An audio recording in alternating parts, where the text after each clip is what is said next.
Herlina Magdalena Baitanu. Saya adalah mahasiswa dari Institut Agama Kristen Negeri Kupang atau yang biasa disebut sebagai IAKN Kupang dengan NIM 01-2019-2017 kelas L semester 4 program studi pendidikan agama Kristen. Pada kesempatan ini saya akan menjelaskan tugas saya atau materi saya tentang memahami makna pendidikan tentang learning to know, learning to be, learning to do, dan learning to live together. Tugas ini merupakan tugas ujian akhir semester atau UAS pada semester genap. Nah, tugas ini juga bertujuan untuk memenuhi tugas dosen pada mata kuliah Sosiologi Pendidikan. Untuk itu, silakan disimak ya. Nah, yang akan saya bahas atau jelaskan pada materi ini yang pertanyaannya sudah diberikan oleh dosen tentang mengapa saya memilih judul ini, bagaimana pendapat para tokoh dari materi ini, apa kelebihan dan kekurangannya, saran apa yang bisa saya berikan jika ada kelemahan, apa peran guru, apa peran siswa, dan apa relevansinya bagi pendidikan agama Kristen. Nah, sebelum saya menjelaskan tentang learning to know, learning to do, learning to be, dan learning to live together, kita akan terlebih dahulu mengetahui tentang 4 pilar pembelajaran, yaitu learning to know, learning to do, learning to be, dan learning to live together. Yang pertama, kita akan mengetahui tentang learning to know atau belajar untuk mengetahui. Nah, belajar merupakan suatu proses perubahan perilaku yang bertahan lama yang ditempuh oleh peserta didik dan oleh manusia dalam menjalankan kehidupannya. Belajar untuk mengetahui artinya bahwa seseorang harus senang mencari tahu yang bertujuan untuk menjalankan proses pendidikan dengan baik. Nah, ada 2 konsep yang perlu diterapkan oleh peserta didik dalam hal belajar, yaitu yang pertama adalah apa yang perlu diketahui, yang kedua adalah bagaimana cara efektif untuk mengetahuinya. Artinya bahwa dalam belajar untuk mengetahui, peserta didik harus memiliki tujuan yang akan dicapainya. Nah, hal-hal apa saja yang harus diketahuinya dan bagaimana cara atau proses yang harus ditempuhnya untuk dapat mengetahui hal-hal yang ia ketahui. Nah, learning to know mengandung makna bahwa belajar tidak hanya berorientasi pada produk atau hasil belajar, akan tetapi bukan hanya menyadari apa yang harus dipelajari, tetapi juga diharapkan menyadari bagaimana cara mempelajari apa yang seharusnya dipelajari. Nah, kesadaran tersebut memungkinkan proses belajar tidak terbatas di sekolah saja, akan tetapi memungkinkan peserta didik untuk belajar secara berkesinambungan, tetapi memungkinkan peserta didik untuk belajar sepanjang hayat. Nah, inilah hakikat dari semboyan belajar sepanjang hayat, bahwa apabila ini dimiliki peserta didik, maka masyarakat belajar atau learning society sebagai salah satu tuntutan global saat ini akan terbentuk. Nah, oleh sebab itu belajar untuk mengetahui juga dapat bermakna belajar berpikir, karena setiap individu akan terus belajar sehingga dalam dirinya akan tumbuh kemauan atau kemampuan untuk berpikir. Nah, tidak hanya memperoleh pengetahuan, tapi juga menguasai teknik memperoleh pengetahuan tersebut. Nah, asas belajar sepanjang hayat ini bertitik tolak atas keyakinan bahwa proses pendidikan dapat berlangsung selama manusia hidup, baik di dalam maupun berlangsung seumur hidup. Maka, peranan subjek manusia untuk mendidik dan mengembangkan diri sendiri secara wajar merupakan kewajiban berarti manusia. Nah, kita akan masuk dalam penjelasan yang kedua tentang learning to do atau belajar melakukan. Nah, learning to do adalah belajar untuk melakukan atau berkarya.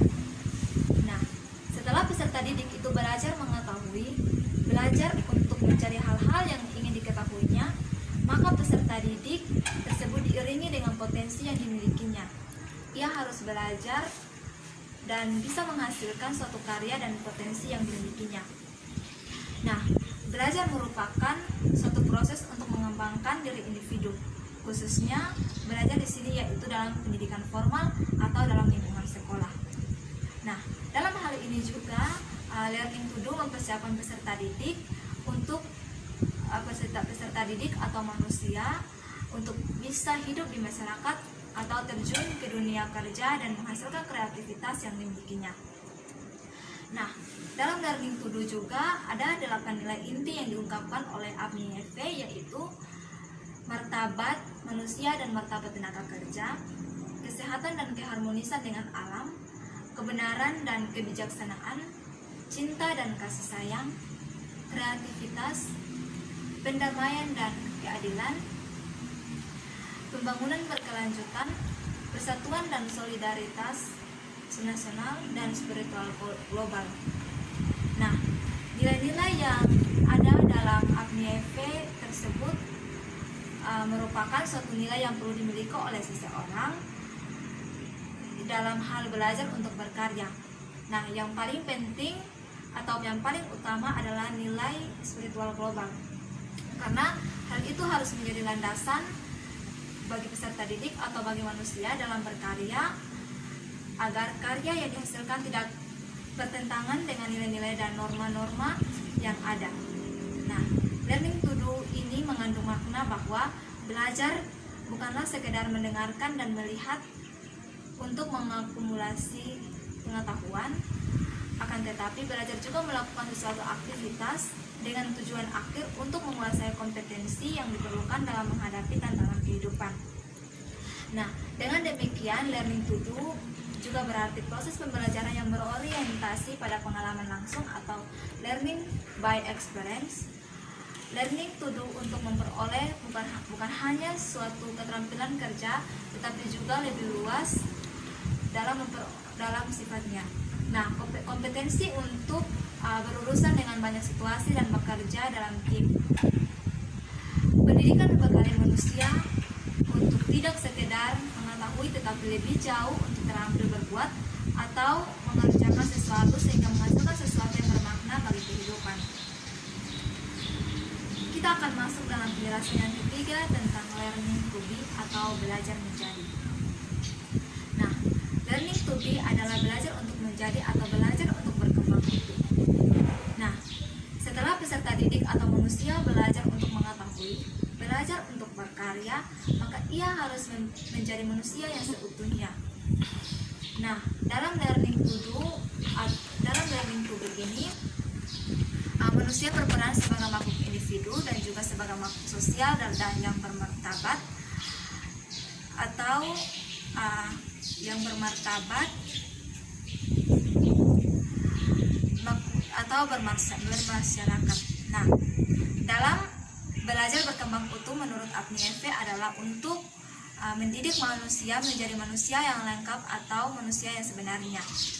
Nah, dalam hal belajar untuk berkembang utuh ini, manusia dituntut untuk dapat menjadi makhluk sosial yang hidup di masyarakat.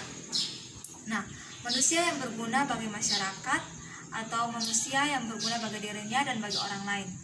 Artinya bahwa manusia sebagai makhluk individu harus memiliki dimensi kehidupan yang dapat mendasari segala perilakunya dalam kehidupan sehari-hari termasuk dalam hal belajar. Nah, penguasaan pengetahuan dan keterampilan ini merupakan bagian dari proses menjadi diri sendiri atau learning to be.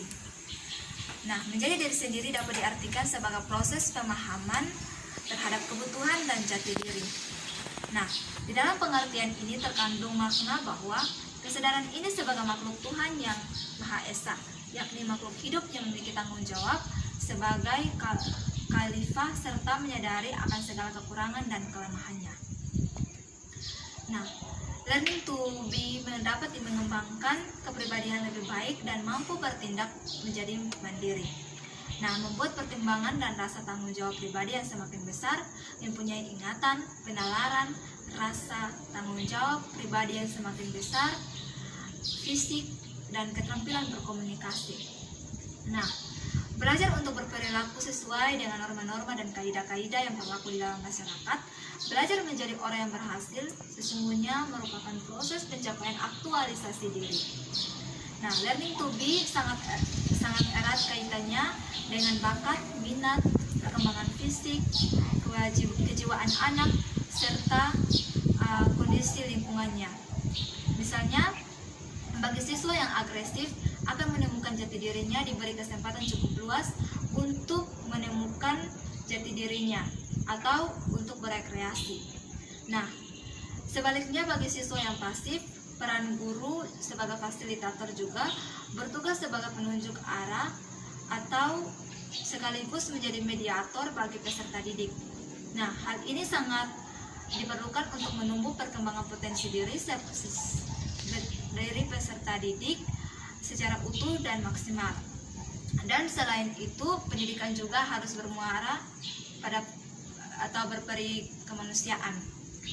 Nah, konsep learning to be perlu dihayati oleh praktisi pendidikan untuk melatih siswa agar memiliki rasa percaya diri yang tinggi. Nah, penguasaan pengetahuan dan keterampilan merupakan bagian dari proses menjadi diri sendiri atau learning to be. Nah, menjadi diri sendiri dapat diartikan sebagai proses pemahaman terhadap kebutuhan dan jati diri.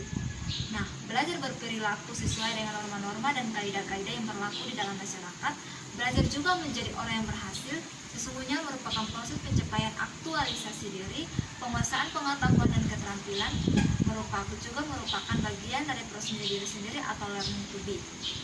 Nah, belajar berperilaku sesuai dengan norma-norma atau kaidah-kaidah yang berada di dalam masyarakat, belajar juga menjadi orang yang berhasil, dan belajar juga atau pentingnya pendidikan juga adalah berupaya untuk mengkondisikan supaya peserta didik mempunyai kemampuan untuk bersifat toleran terhadap orang lain, menghargai orang lain, menghormati orang lain, dan sekaligus mempunyai tanggung jawab.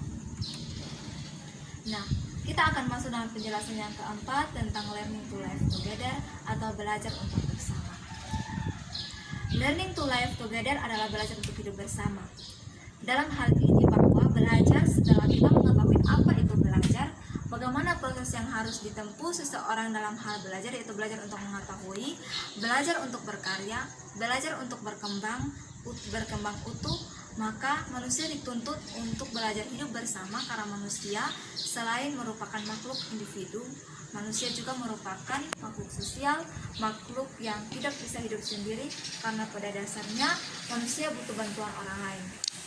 Nah, ada 4 kunci belajar untuk bersama, yaitu yang pertama adalah memahami diri sendiri, satu sama lain, dan dunia. Kunci yang kedua tentang menggunakan teknologi secara kritis.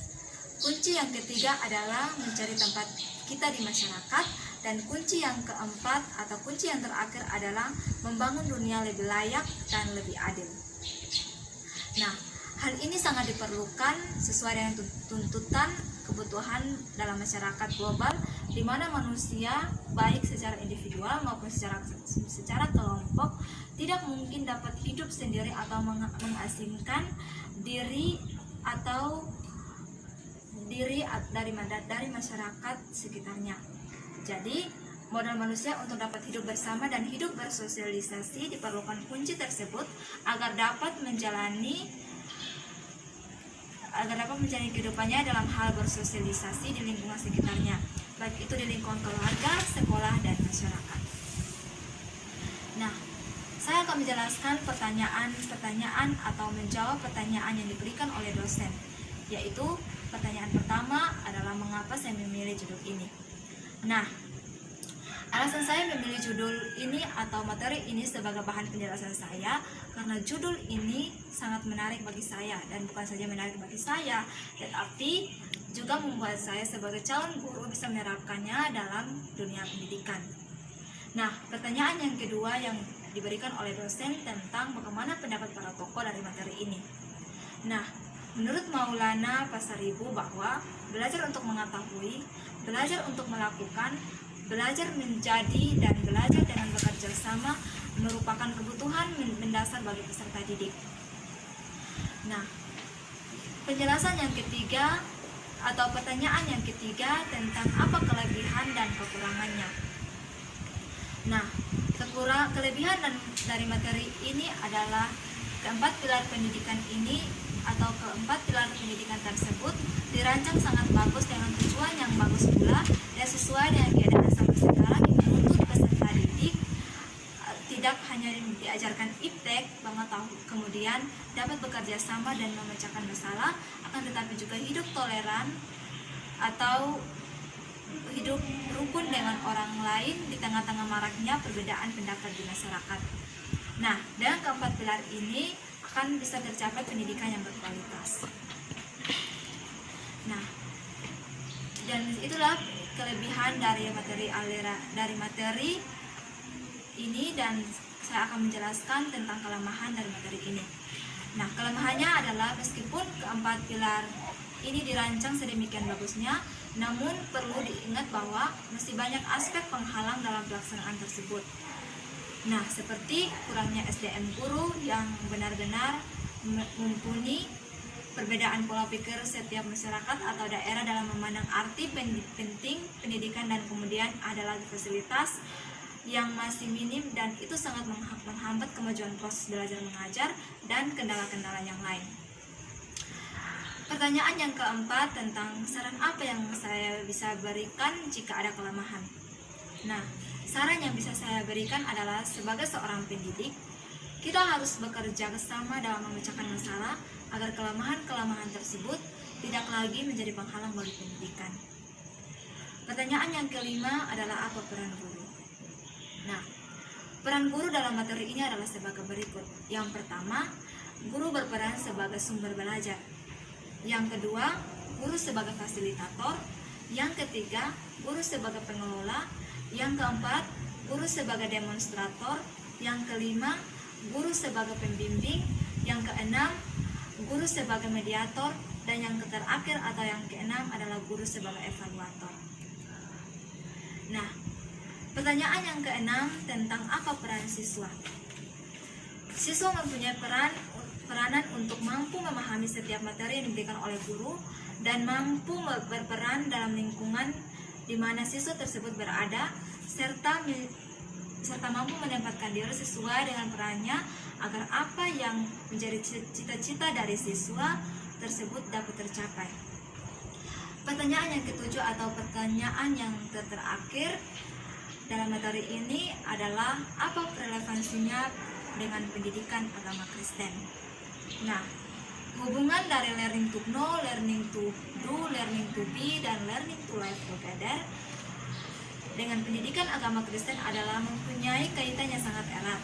Karena di materi ini bukan hanya berbicara tentang belajar untuk mengetahui, belajar untuk melakukan, belajar untuk menjadi, dan belajar untuk bersama, melainkan juga belajar tentang agama di mana kita saling melengkapi satu dengan yang lainnya.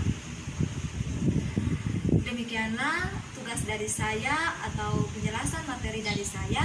Jika dalam penjelasan saya atau penyampaian saya ada kata-kata yang kurang jelas atau ada kata-kata yang salah, saya mohon maaf. Terima kasih dan Tuhan Yesus memberkati.